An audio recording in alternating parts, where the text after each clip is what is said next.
Well, hello there. I'm Aldo. Welcome to Plays the Thing, the channel where I share my experiences prepping and playing tabletop role-playing games, and it has been longer than a minute since I last recorded a video. Now, if you recall, at the beginning of the summer, I made a video talking about how I was going to take a new approach to this whole endeavor, that I was going to film just a little bit every day to share at least a couple of thoughts that I had in my mind regarding gaming. Because if I did that, if I made a 5-minute or a 10-minute video every single day or every other day or something like that, I would have a steady stream of content that I could post. The good news is that that strategy was incredibly successful for about a week. In fact, every video that I have posted since then was filmed in the week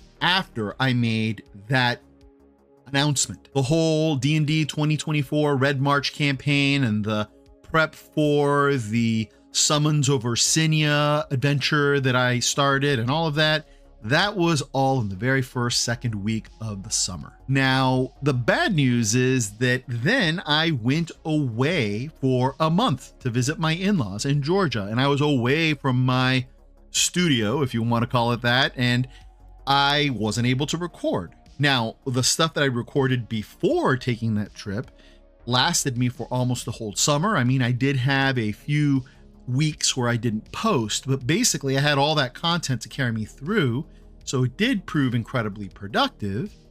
But I am now out of content, and when I returned from Georgia, I hit the end of the summer where I had to prep for classes. And now, you know, I'm a teacher, so I'm at the start of the school year. And now things are incredibly busy, and I got out of the habit of recording. So there's that. But here I am taking a pause and updating you as to where I am in terms of gaming, and hoping that I can spark that once every other day recording that will get me back on track. So let's see how that goes. Now, one thing I want to report, which was incredibly exciting for me, was that when we took that trip to Georgia, we kicked it off with a long weekend at my in-laws' river house, where my wife and I gathered with 5 other friends who are very old friends, all of who game as part of our regular online group. But we were finally able to gather in a space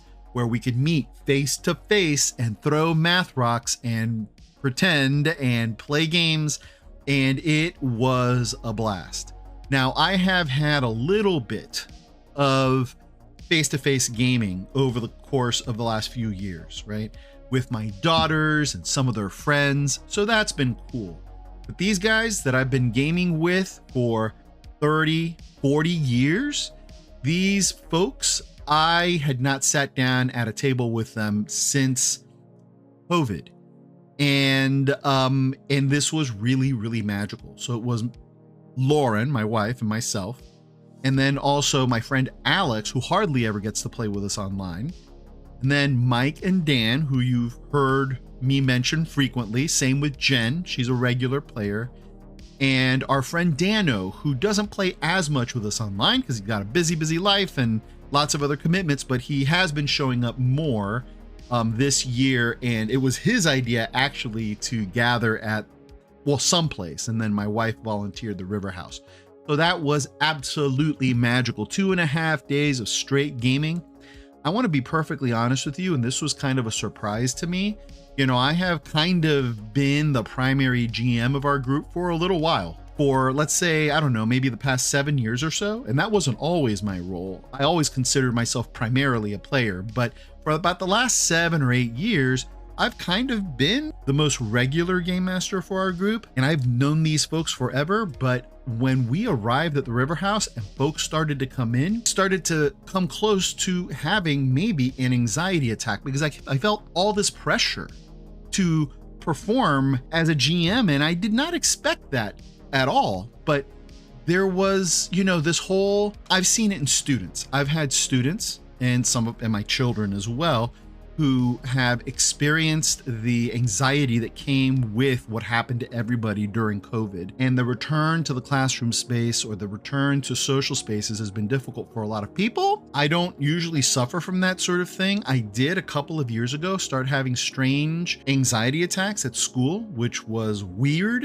for me. I got control of that and I haven't experienced it again, but I started to feel the inklings of it here with this group. Thank the heavens that my good friend Jen said, hey, if you want, and this was on the day that we arrived, right? If you want, tonight I can run a game of Call of Cthulhu with pre-generated characters.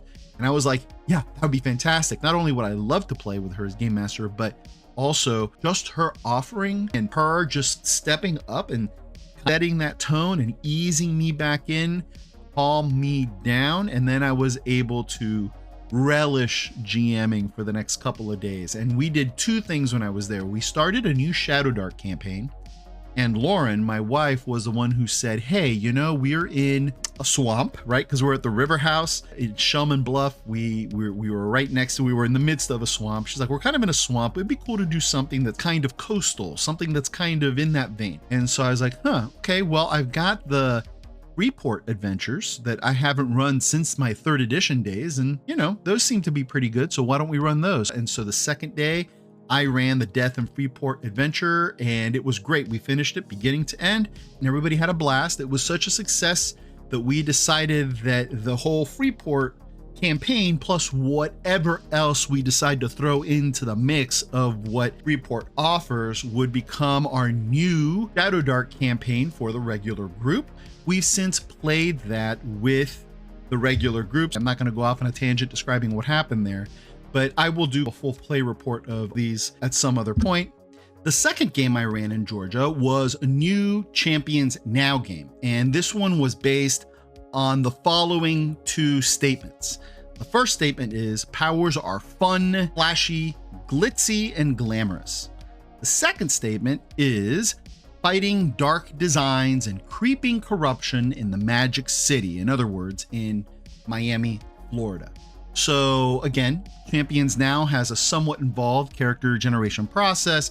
So I shot those statements to the players about a week or two in advance, and they sent me their 3-corner sheets, and we went through that whole process. So by the time we arrived in Georgia, we had those characters ready to go, and it was a big hit. And again, Lauren and Dan and Jen and Mike, they've played in my Champions Now games before, right? The Sentinels of Justice and then the Mavericks, which we haven't played beyond one session. But Alex and Dano were brand new to it and they really dug it. This game just works. And again, caveat, Champions Now as published is difficult to grok because there are a lot of errors in terms of layout and in terms of finished design because of problems with Kickstarter and fulfillment dates and all of that stuff. But the version of Champions Now that I play, which is a very, very cleaned up and far more developed version of the game,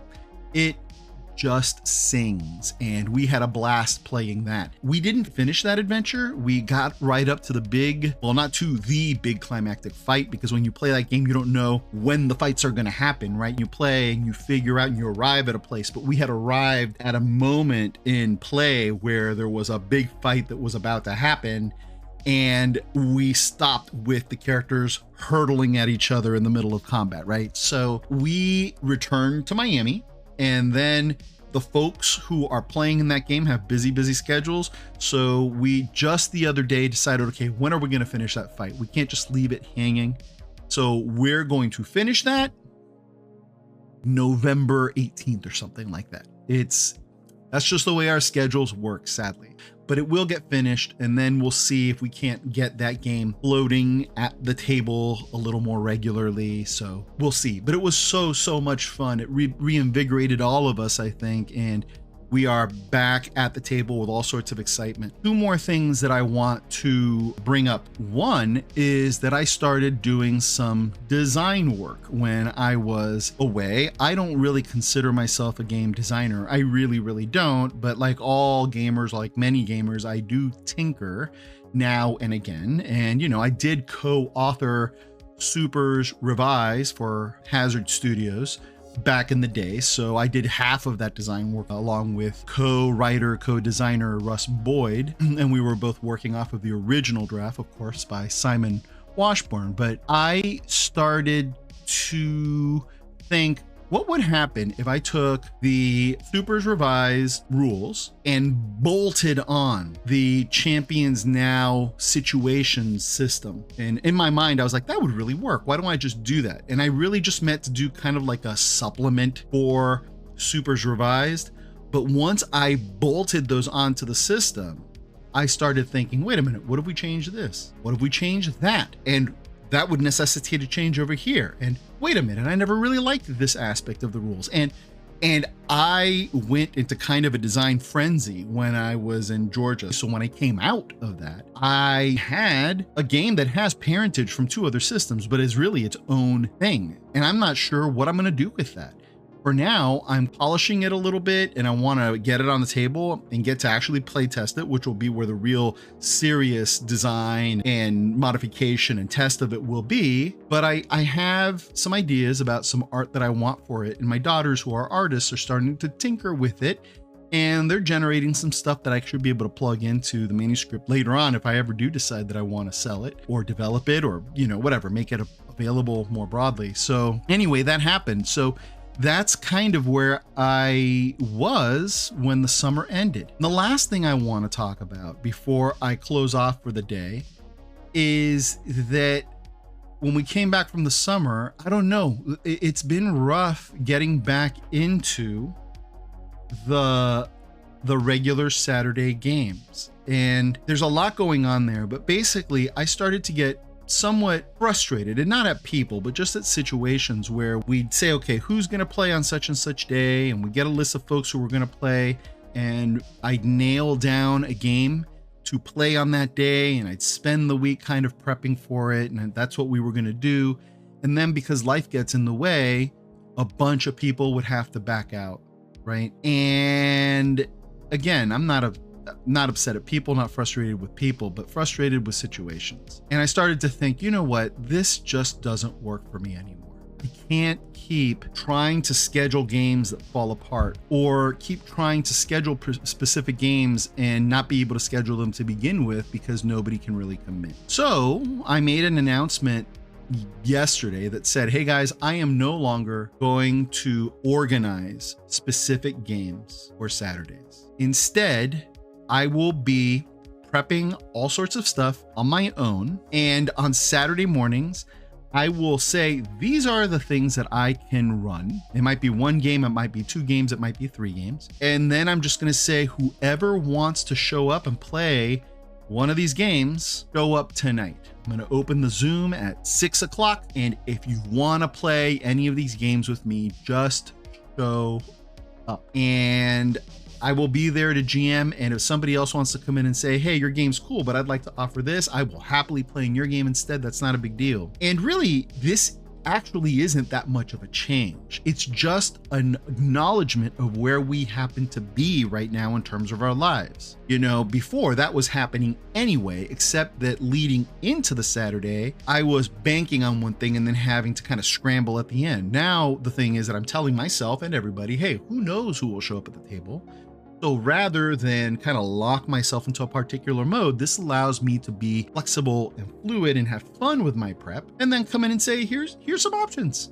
And that way there's no frustration because I'm expecting it to be kind of a who knows situation. So I sent that message out via Signal and instantly felt better. I was like, oh, I feel free. And everybody was cool about it. And then in that moment of freedom, I said, oh, and who wants to play a game tomorrow? Got 6 players. I'm like, all right. So tomorrow morning, you guys confirm that you can make it. And based on who confirms, I will then tell you what I'm able to game master. And I got a bunch of confirmations and I was like, perfect. That group plus 2 is exactly the group that we have going in a basic fantasy role-playing game that we've been doing on off nights anyway. It's a kind of a sword and sorcery game. And everybody said, yeah, we can do that. And so we got together and we just played, and it was awesome. It was so light and fun, and it was just great. So this looser approach to the prep, but also a looser approach to what's just going to happen on that day, I think it's going to work. So anyway, that's my little post summer update. I think tomorrow I'm not going to be able to record anything because we have parent teacher night. It's going to be a late night and an exhausting one of that. The day after that, I'm teaching at the university, but maybe on Thursday I can record another brief video as I go into the weekend, and then maybe another one on the weekend. So hopefully this will start to build up my pace again in terms of posting. All right, so that's it. Thank you so much for tuning in. Thank you so much for sticking around to the end if you did. And as always, I wish you good health. I wish you good cheer. I wish you good gaming. Goodbye.